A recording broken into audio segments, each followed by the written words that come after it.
ఓం నారాయణ ఆది నారాయణ. ఓం నారాయణ ఆది నారాయణ ఛానల్ను ఆదరిస్తున్న గురు బంధువులకు స్వాగతం, సుస్వాగతం.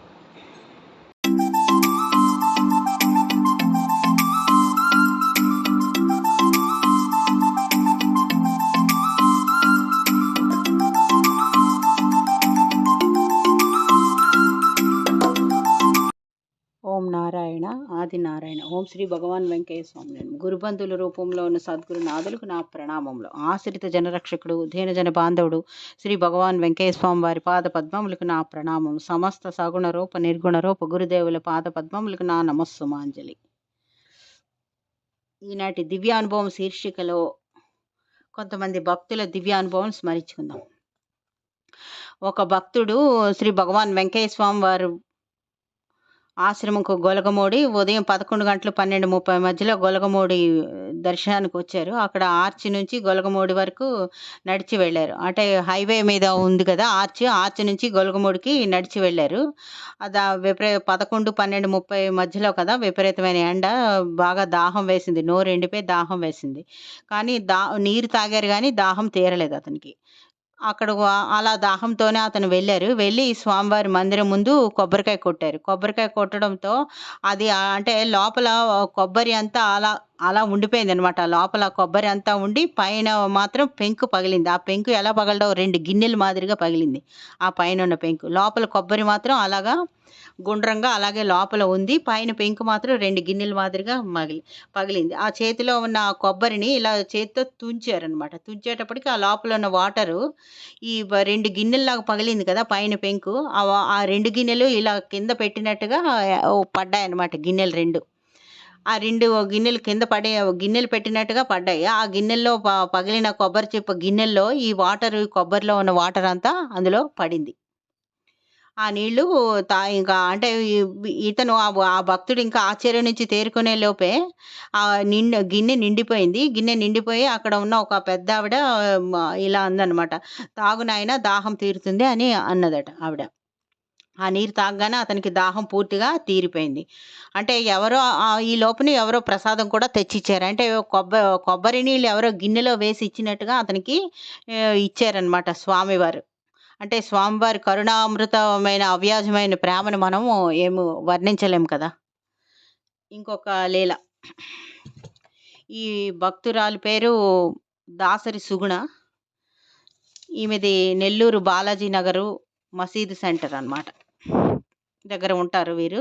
నెల్లూరు బాలాజీ నగర్ మసీదు సెంటర్ దగ్గర ఉంటారు. వీరు అనుభవం ఇలా ఉంది. ఈవిడ 1992 సంవత్సరంలో ఈమె నీళ్లు తీసుకొస్తూ ఉంటే జారి పడింది. ఈవిడ జారి పడడంతో కుడికాలికి విపరీతమైన నొప్పి, నడవలేకుండా అయిపోయారు. నెల్లూరులో ఇంకా డాక్టర్లందరికీ చూపించారు, వైద్యం చేయించుకున్నారు. కానీ ఆమె నడక మాత్రం కష్టమైపోయింది, నడవలేకపోతుంది. అన్ని వైద్యాలు చేయించారు కానీ ఏ వైద్యంతో ఆమెకు ఆ రుగ్మత తీరలేదు, ఉపశమనం కలగలేదు. చివరికి ఇంకా డాక్టర్లు ఏంటంటే చెన్నై వెళ్ళమని సలహా ఇచ్చారు. కానీ చెన్నై వెళ్ళలేకపోయారు వాళ్ళు. వీరి తల్లి తండ్రికి శ్రీ భగవాన్ వెంకయ్య స్వామి వారి మీద అంత నమ్మకం లేదు. వీరి స్నేహితులంతా కూడా శ్రీ స్వామివారి దగ్గరికి వెళ్ళమని సలహా ఇచ్చారు. కానీ ఈవిడ తండ్రి అంగీకరించలేదన్నమాట. ఇంకా తర్వాత ఒకసారి కానీ స్వామివారు ఒప్పుకోరు కదా. స్వామివారు ఒకరోజు ఈమెకు స్వప్నంలో కాలికి నూనె రాసి ఈ గొలగమూడి వస్తే నయమవుతుందని చెప్పారనమాట. వీరి తండ్రికి ఆ స్వప్న వృత్తాంతం చెప్పినప్పటికీ కూడా ఈవిడ తండ్రి అంగీకరించలేదు. కానీ స్వామివారు కరుణ ఊరుకోదు కదా. స్వామివారు కరుణామృతులు. వారి ఆశ్రితులను వారు అంటే 1000 గొర్రెల్లో ఉన్న నా గొర్రెలను లాక్కొస్తానని మనం ఎక్కడున్నా వారు అనుగ్రహించే తీరుతారు. ఆ పరమ దయామయుడు మరొకసారి, రెండోసారి కూడా స్వప్న దర్శనం ఇచ్చారు వారికి. ఇచ్చి గొలగమూడి రమ్మని చెప్పారు. దాంతో రెండవసారి కూడా స్వప్న దర్శనం ఇచ్చేటప్పటికి ఈమె తండ్రి గారు గొలగమూడి వెళ్లేందుకు అంగీకరించారు. ఈమెను తీసుకొని కారులో గొలగమూడి తీసుకొని వెళ్ళారు. ఈమె 2 మనుషుల సహాయం లేకుండా అడుగు పెట్టలేని పరిస్థితి ఈమెది. ఇద్దరు మనుషులు సహాయం చేసినా ఇంకా అడుగు పెట్టలేక కన్నీళ్లు కారుస్తున్నారు. ఎలాగో మొదటి రోజు ఒక ప్రదక్షిణ, రెండో రోజు 2 ప్రదక్షిణలు చేయగలిగింది ఈవిడ. ఆ తర్వాత ఇంక నొప్పి భరించలేక స్వామివారికి ఇలా మొరపెట్టుకుంది. "స్వామి నా బాధ నివారిస్తావా? కోనేట్లో చావమంటావా?" అని స్వామివారితో ఈమె చెప్పుకుందనమాట. ఇంక స్వామివారు అప్పుడు ఈమెకి స్వప్న దర్శనమిచ్చి ఇలా చెప్పారు, "బాగవుతుందిలే అమ్మా" అని ఓదార్చారు. ఆ మరుసటి రోజు సుబ్బరామయ్య సారు ఈమెకు అవధూత లీల గ్రంథం ఇచ్చి, "ఈ గ్రంథం ఎంత బాగా చదివితే అంత బాగా నొప్పి తగ్గుతుందని" ఆమెకు చెప్పారు. క్రమేపా ఈమెకు నొప్పి తగ్గిపోయి ఏ వైద్యం లేకుండానే చక్కగా నడవగలుగుతుంది. 40 రోజులు స్వామివారిని అక్కడే గొలగమూడిలో సేవించుకొని ఆమె ఆరోగ్యంగా ఇంటికి తిరిగి వెళ్ళింది. అంటే ఈ సన్నివేశంతో భగవాన్ వెంకయ్య స్వామి వారంటే నమ్మకం లేని ఈమె తల్లిదండ్రులకు కూడా స్వామివారి మీద విశ్వాసం ఏర్పడింది.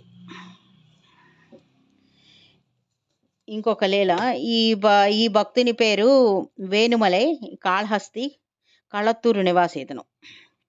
ఇతను ప్రాణాపాయ స్థితిలో ఉన్నప్పుడు భగవాన్ వెంకయ్య స్వామివారు రక్షించిన విధానం ఇది. స్వామివారితో వీరికి చాలా అనుభవాలున్నాయి. స్వామివారు వీరికి పట్ల ఆపద్బాంధవులే.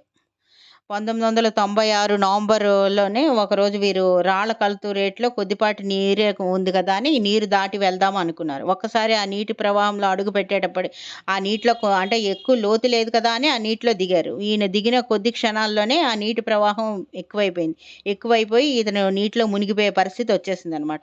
ఇంకా స్వామివారిని, "స్వామి నన్ను కాపాడండి స్వామి మీరే దిక్కు" అని పెద్దగా కేక పెట్టారు. కనుచూపు మేరలో అక్కడ ఎవరు లేరు. ఇతని కేకలు వినిపించుకోవడానికి కూడా ఎవరు లేరు. కానీ చిత్రంగా ఒక మధ్య వయస్కుడు వచ్చి ఇతని రెక్క పట్టుకొని భయపడవద్దని చెప్తూ వీరిని ఈ గట్టు మీదకి చేర్చేశారు వీరిని. అప్పుడు వారు అతను వచ్చిన ఆయన ఇలా అన్నారు, "నీవు భయపడి ఉన్నావు. ఈ కాలువ దగ్గరుండే చాకలి వారు కూడా కాలువ దాటిస్తారు నీకు" అని చెప్పి అతని కళ్ళ ముందే అదృశ్యమైపోయారు ఆ వ్యక్తి. అంటే ఆ విధంగా అతని కళ్ళ ముందే అదృశ్యం కాకుండా ఇతనికి స్వామివారే అనే నమ్మకం కలగదు కదా! స్వామివారే ఆ విధంగా ఆ రూపంలో వచ్చి వీరిని ప్రాణాపాయ పరిస్థితి నుంచి రక్షించి వీరికి ప్రాణభిక్ష పెట్టారు. ఓం నారాయణ. ఆది నారాయణ.